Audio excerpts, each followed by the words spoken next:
If I had to pinpoint the moment everything changed, I would take you back to that Friday in late November.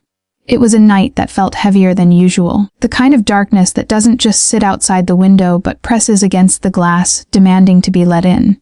The house was finally quiet.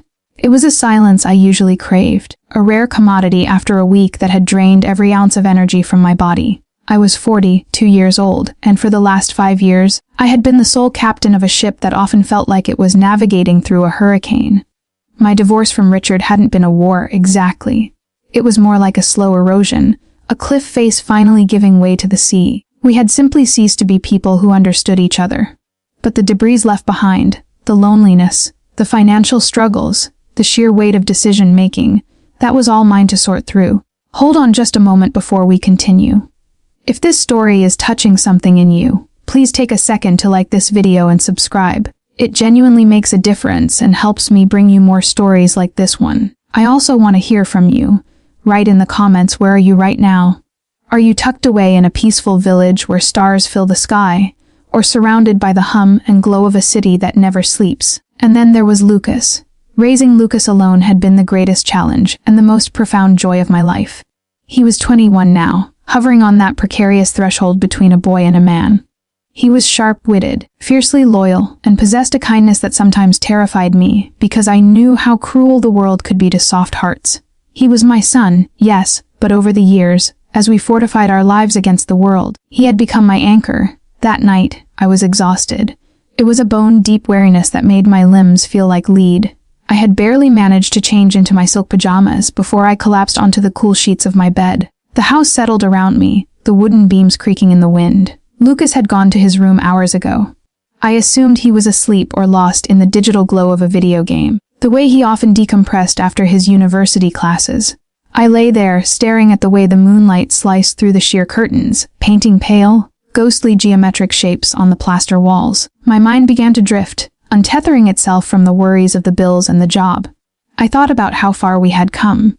It had been a difficult year, full of quiet struggles, but we were okay. Lucas was attentive, perhaps too attentive for a young man his age. He took on burdens that weren't his to carry, stepping into the void his father had left with a maturity that made my heart ache with pride and a strange, subtle guilt. I was just slipping into the warm, fuzzy embrace of sleep when I heard it. A soft, tentative knock on my bedroom door. At first, I thought it was part of a dream, a ripple in my subconscious. But then it came again. 3 distinct raps, gentle but deliberate. Mum. His voice was low, muffled by the wood, but it cut through the fog of my sleep instantly. I blinked, pushing myself up on my elbows, my hair cascading over my shoulders. Lucas? I called out, my voice raspy. Is everything okay? The door handle turned slowly, and the door creaked open just enough to reveal his silhouette against the dim light of the hallway. He didn't step in immediately. He just stood there, holding the frame, looking like a little boy lost in a thunderstorm, though his frame filled the doorway. I couldn't sleep, he whispered. I sat up fully, pulling the duvet up to my chest. I could sense the tension radiating off him, a tangible wave of anxiety. Come in, I said softly. He stepped inside and closed the door behind him, sealing us in the quiet sanctuary of the room. He walked over to the side of the bed, his movements heavy. Even in the shadows, I could see the slump of his shoulders. He looked defeated. I knew he still carried the invisible scars of the divorce, the subtle rejection of a father who had chosen a new life over his old one. What's on your mind? I asked. He sighed, running a hand through his dark, messy hair. Just everything. My head won't shut off. It's too quiet in my room. I looked at him, really looked at him. He wasn't just my child in that moment. He was a human being in pain, seeking solace. The maternal instinct is a powerful thing, but that night, it felt mixed with something else, a deep, empathetic resonance. I patted the empty space beside me on the huge mattress. Come here, I said, my voice gentle. Lay down for a bit. You don't have to talk if you don't want to. He hesitated, his eyes searching mine in the dark, looking for permission, for a safe harbor. Then he nodded. He kicked off his slippers and climbed onto the bed, lying down on top of the covers at first, before I lifted the edge of the duvet. He slid under, curling onto his side facing me. We lay there in the semi-darkness, the distance between us bridging the gap of years and roles. He looked so tired. I reached out, my fingers instinctively finding his hair, brushing the strands away from his forehead. He leaned into the touch, his eyes fluttering shut. Do you ever regret it? He asked suddenly, his voice barely a whisper. Regret what? Dad. The divorce. The question hung in the air, heavy and loaded. I took a moment before answering. I regret that it hurt you, I said honestly. But I don't regret where we are now. We survived Lucas. We built something real. He didn't deserve you. Lucas murmured, and the intensity in his voice surprised me. He opened his eyes, and even in the gloom, I could see the fierce protective light in them. He never understood how rare you are. My breath caught in my throat. It was a compliment, yes, but the delivery was different. It wasn't just a son defending his mother. It was a man appreciating a woman. You're biased, I whispered, trying to keep the mood light. No, he said, shifting closer so that his warmth radiated against my arm. I'm the only one who really sees you. A silence fell over us then, but it wasn't empty. It was charged, thick with unspoken words and shifting dynamics. I should have told him to go back to his room. I should have established the boundary. But I was so tired. It felt good to be held, to be seen, to be adored, even if the source was complicated. Stay, I whispered. Just sleep. Okay. He breathed. He didn't turn away. He stayed facing me, and as sleep finally overtook him, his hand drifted across the space between us and rested on my waist. It was innocent, unconscious, yet it burned through the fabric of my pajamas like a brand. I lay awake for a long time, listening to the rhythm of his breathing, trying to decipher the strange, fluttering feeling in my chest. It was a sensation of wholeness, a feeling that the two of us, right here, right now, were a complete universe. Morning arrived with a pale, gray light that washed out the secrets of the night. When I woke, the space beside me was empty, the sheets still warm but vacated. For a moment, I wondered if I had dreamt the intimacy of the conversation. The weight of his arm. I went downstairs, the smell of coffee already permeating the air. Lucas was in the kitchen, standing by the stove. He turned as I entered, and time seemed to stutter. He looked different. Or perhaps I was seeing him differently. The morning sun caught the sharp line of his jaw, the broadness of his shoulders. Morning, he said. His voice was steady, but his eyes didn't look away. They held mine for a second longer than usual, a silent acknowledgement of the shift that had occurred in the dark. Morning, I managed to say, moving to the cabinet to get a mug. My hands were trembling slightly. Did you sleep better? Yeah, he said, turning back to the pancakes he was flipping. Best sleep I've had in years. Thanks to you. I didn't do anything, I said, leaning against the counter. You were there? He said simply. That's everything. We ate breakfast together, the silence between us feeling less like a void and more like a cocoon.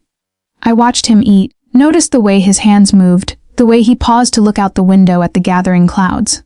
I found myself studying him, not as the boy I had trained and taught to ride a bike, but as the person who knew me better than anyone else on earth. The thought was dangerous. I knew it. I tried to push it down, to categorize it as simple maternal love amplified by stress. But the feeling was stubborn. It was a persistent hum under my skin, a magnetic pull that I couldn't ignore. The day passed in a blur of domestic routine, but the atmosphere was charged. Every time we passed each other in the hallway, the air seemed to thin. Every accidental brush of our arms sent a jolt of electricity through me that was terrifyingly exhilarating. By evening, the weather had turned. A storm was rolling in off the coast, bringing with it a deluge of rain that battered the roof and wind that howled around the eaves. It was the kind of night that forces you inward, that makes the world outside cease to exist. We decided to watch a movie. It was our tradition. We sat on the large velvet sofa in the living room, a single blanket thrown over our legs. The lights were off, the room illuminated only by the flickering glow of the television and the dying embers in the fireplace. I couldn't tell you what movie we were watching. The plot was lost on me. All I was aware of was him. He was sitting close, closer than necessary. His thigh was pressed against mine, a solid line of heat. My heart was hammering against my ribs, a traitorous drumbeat. Halfway through the film, the power flickered and died. The room was plunged into darkness, save for the dull orange glow of the fireplace embers. The sudden silence was deafening. Well, Lucas said, his voice low in the dark. I guess that's that. I should go find some candles, I said, making to stand up. Wait. His hand shot out, catching my wrist. His grip was firm, warm, and urgent. He pulled me back down, not roughly, but with an undeniable gravity. Don't go, he said. Not yet. I turned to look at him. The firelight cast deep shadows across his face, making him look older, more intense. Lucas, Mom, stop, he interrupted gently. Don't pretend you don't feel it. Feel what? I whispered, though I knew. God help me, I knew. This, he said, gesturing between us. This thing that's been happening. It's not just me. I know it's not just me. I wanted to deny it. I wanted to pull away and recite the rules of the world, the laws of nature, but the words died in my throat. Because he was right. The connection between us had evolved into something dense and undeniable. It was a tangle of shared trauma, shared survival, and a deep, isolating love that had grown in the vacuum of our lonely lives. "We can't," I said, my voice shaking. "You're my son." "I am," he agreed, shifting so he was facing me on the couch. "And you're my mother. But we're also us. We're Alina and Lucas.